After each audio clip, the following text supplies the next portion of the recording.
الحمدللہ رب العالمین والصلاة والسلام علی سید الانبیاء والمرسلین اما بعد فاعوذ باللہ من الشیطان الرجیم بسم اللہ الرحمن الرحیم اہدنا الصراط المستقیم صدق اللہ مولانا العظیم۔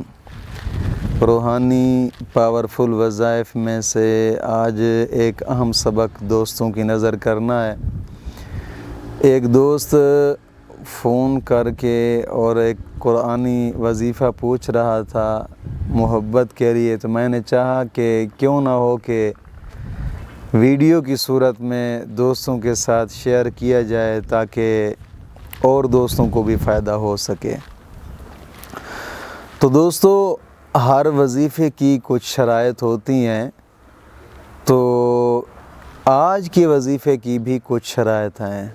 اگر آپ بغیر شرائط کے کریں گے یا اس میں ناغہ کریں گے تو ظاہری بات ہے پھر رجعت ہو جائے گی، اور جب رجعت ہو گئی تو پھر آپ جتنے بھی مرضی چاہے وظیفے کرتے رہیں، اس کا کوئی بھی آپ کو اثر نہیں ہوگا۔ جب رجعت ہو جائے گی پھر کوئی اثر نہیں ہوتا وظیفے کا، اور پھر وظائف کرتے کرتے آپ تھک جاتے ہیں، پھر کہتے ہیں ہمارا تو کوئی وظیفہ اثر ہی نہیں کر رہا۔ تو دوستوں سے گزارش ہے کہ کوشش فرمایا کریں کہ شرائط پر مکمل عمل کر کے پھر وظیفے کو کیا کریں۔ جب شرائط پر مکمل عمل کریں گے تو انشاءاللہ العزیز پھر اس وظیفے کا اثر بھی ہوگا۔ تو سب سے پہلی شرط یہ ہے اس وظیفے کی کہ نماز کی پابندی کرنی ہے، اور ہر نماز کے بعد 11 مرتبہ کلمہ طیبہ اور 11 مرتبہ درود پاک، یہ اشد ضروری ہے۔ دوستو، نماز کی پابندی کیا کریں۔ حدیث پاک میں آتا ہے کہ مومن اور کافر کے درمیان فرق نماز ہے، کوشش فرمایا کریں۔ اور دوسری شرط یہ ہے کہ اپنے تمام گناہوں سے توبہ اور آئندہ گناہ نہ کرنے کا ایک پختہ عزم کرنا۔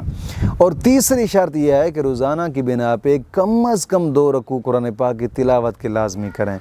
جب ان شرائط پر آپ عمل کریں گے، اپنے رب کی بارگاہ میں جھکیں گے، رب کی بارگاہ میں گڑ گڑائیں گے، انشاءاللہ العزیز کبھی بھی آپ کی دل کی مراد نہیں رہے گی، انشاءاللہ دل کی ہر مراد پوری ہوگی۔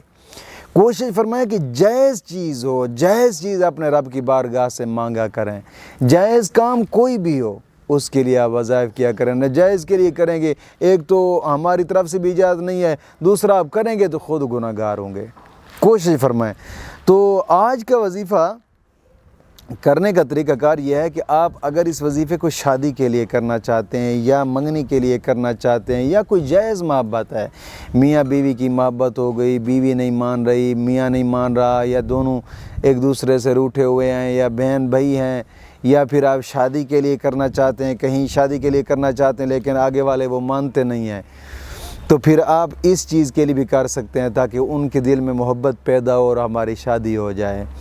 تو کرنے کا طریقہ کار یہ ہے، سب سے پہلے 1 مرتبہ بسم اللہ شریف پڑھنی ہے، پوری بسم اللہ، اور پھر اس کے بعد سورۃ یاسین کی آیت نمبر 9، سورۃ یاسین آیت نمبر 9، وَجَعَلْنَا مِن بَيْنِ أَيْدِيهِمْ صَدًّا وَمِنْ خَلْفِهِمْ صَدًّا فَأَغْشَيْنَاهُمْ فَهُمْ لَا يُبْصِرُونَ۔ اس آیت مبارکہ کو 12 مرتبہ پڑھنا ہے۔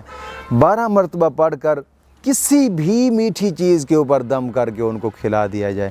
اگر آپ کھلا پلا نہیں سکتے تو پھر کرنے کا طریقہ کار یہ ہے کہ نماز عشاء کے بعد 2 رکعت نماز نفل حاجات پڑھیں۔ 2 رکعت نماز نفل حاجات پڑھ کر پھر سب سے پہلے 11 مرتبہ درود پاک پڑھیں۔ 11 مرتبہ درود پاک پڑھ کر پھر اسی آیت مبارکہ کو 141 مرتبہ پڑھنا ہے۔ پڑھ کر اور پھر 11 مرتبہ درود پاک پڑھ کر تصور میں دم کر دیں۔ انشاءاللہ العزیز 3 دن لگاتار اس طریقے سے کریں گے، انشاءاللہ میں کہتا ہوں کہ دشمنی کیوں نہ ہو وہ بھی محبت میں بدل جائے گی انشاءاللہ العزیز۔ مولا کریم دین متین کی سمجھ عطا فرمائے۔